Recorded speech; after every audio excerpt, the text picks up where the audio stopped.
Alright, what's going on everyone? The release of Wilds of Eldraine is nearly upon us, and with it comes 2 new commander decks. So the purpose of this video is to briefly go over the deck's core strategies so you can decide which deck is best for you. So let's start with Fae Dominion, a Dimir faerie deck with Tegwell, Duke of Splendor as the commander. It's a 3-mana, 2/3 flying death touch, a solid low curve commander that will give your other fairies +1/+1. So it's a lord, and whenever another fairy you control dies, you lose 1 life and draw a card. So pretty self-explanatory, we're a tribal fairy deck. The alternate commander is a Layla, Cunning Conqueror, a 4-mana 2/4 flyer that when you cast your first spell on your opponent's turn, you get a 1/1 flying fairy token. So that's pretty easy to trigger in Dimir because a lot of fairies have flash and we play a lot of instant speed spells. Then, whenever 1 or more fairies deal combat damage to an opponent, you goad one of their creatures. Now, it's 1 or more fairies, so if you hit 1 player with 3 fairies, it's only going to goad 1 creature,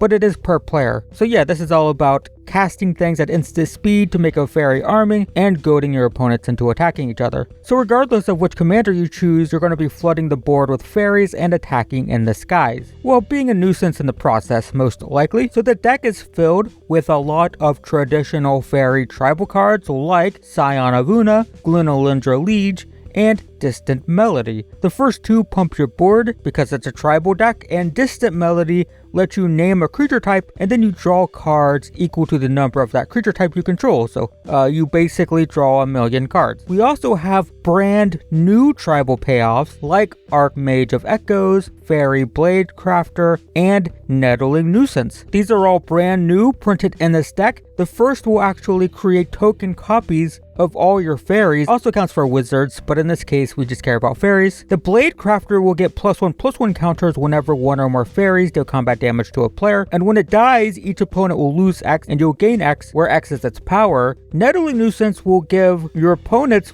4/2 pirates whenever you deal damage to them. The catch is they're goaded, so they're forced to attack your opponents, and very cleverly, they also can't block, so your enemies can't make deals with each other to just trade, right? Like after the first person attacks with their pirate, they can't just be like, sure, I'll just block with my pirate and get rid of these. Nope, they can't block. That's very devious. And speaking of being a nuisance, there's a lot of cards that your opponents are just gonna hate when you cast them, like Glenalindra Archmage, Rankle, Kindred Dominance. The first is a counterspell, a particularly evil one because it has persist, so you effectively have to kill it twice. So that's always just a fun thing to play around. Rankle will make everyone at the table discard and sacrifice whenever it hits someone, and it doesn't even matter if they're involved in the combat. It hits 1 player and then everyone has to sacrifice and discard. And then Kindred Dominance is a 1-sided board sweeper because you name a creature type, in this case fairies, and then it blows up all non-fairies, so that's super fun. And there's plenty more we don't have time to talk about.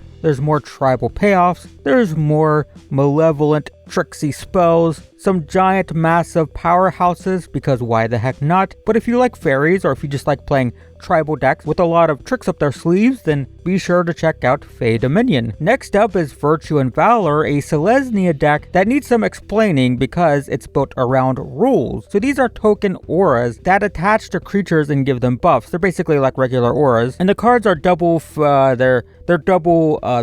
there's 2 rules per card and you can flip them upside down. It's a little confusing. I mean, it's not confusing at all when you're playing them, but it's a little bit confusing to explain them, so I'll be using these simplified versions when I'm talking about a specific rule. So anyway, the commander is Eldraine of the Wild Court, a 4-mana 4/4 that, when it enters the battlefield or attacks, will attach a virtuous rule to a creature, which gives it +1/+1 for each enchantment you control. And bear in mind, these rules are enchantments themselves, so they'll all count each other as you put more of them on the battlefield. Eldraine will also draw cards whenever an enchanted creature deals damage to a player. And that's not whenever 1 or more creatures, that's just every creature that connects draws a card. The alternate commander is Gilwain, Casting Director, a 3-mana 2/3 that when it or another non-token creature enters, you get to attach a rule to it. You can choose Royal, Sorcerer, and Monster. So these all give +1/+1, and you're basically choosing between Ward 1, Trample, or Scry 1 on attack. So like if you play a big creature, you might want to give it trample. If you play an evasive creature, you might want to give it scrying. If you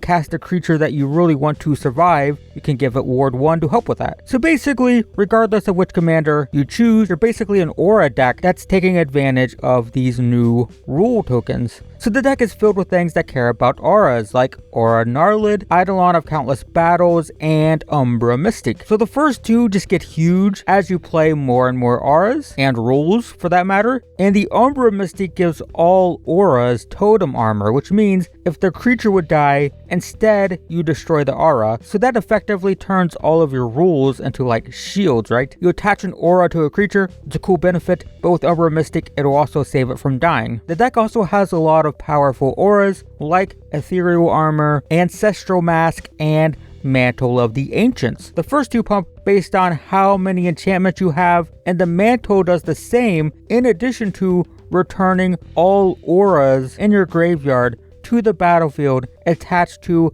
whatever the mantle is targeting. And there's also new aura payoffs like Knick-Knack Oof, Songbird's Blessing, and Liberated Livestock. The Oof costs X in green and enters with X +1/+1 counters, and note that it's a 1/1, not a 0/0. So pay 5 for it, get a 5/5, pay 7 for it, get a 7/7, so on and so forth. And when it enters, you reveal the top X cards and put any number of auras with mana value X or less straight on the battlefield. So, if you pay 5 for this, you look at the top 4, get anything 4 or less that's an aura onto the battlefield, pay, 9 for it, then it gets crazy, right? The Songbird's Blessing, when you attack with the creature it's attached to, it will reveal cards off the top of your library until you reveal an aura and you put it on the battlefield. So you're guaranteed to hit. You reveal, as soon as you hit an aura, you can put it on the battlefield. You can also put it in your hand if you don't want it in play, if that's relevant. And the Livestock is a 6 mana 4/6 that when it dies, it makes 3 tokens of various sizes, all the animals that they split into different creatures, and then each one will return an aura from the graveyard to the battlefield attached to it. So it basically explodes when it dies, so don't kill it, don't kill it. So there's plenty more we don't have time to talk about. We have more enchantment payoffs that you're probably familiar with. We have new enchantment payoffs that you're going to be familiar with soon, and plenty of powerful auras. But if you're interested in playing an enchantment deck basically, but one that's focused specifically on auras with a lot of cool new payoffs, be sure to check out Virtue and Valor. And those are our 2 new commander decks for Wilds of Eldraine. Complete deck lists in the description, as well as sponsored Amazon affiliate links, of which I strongly discourage you from using if you have a local game store. Be sure to let me know which deck you are most interested in the comments below. But in the meantime, thanks for watching, and I will see you in the next one.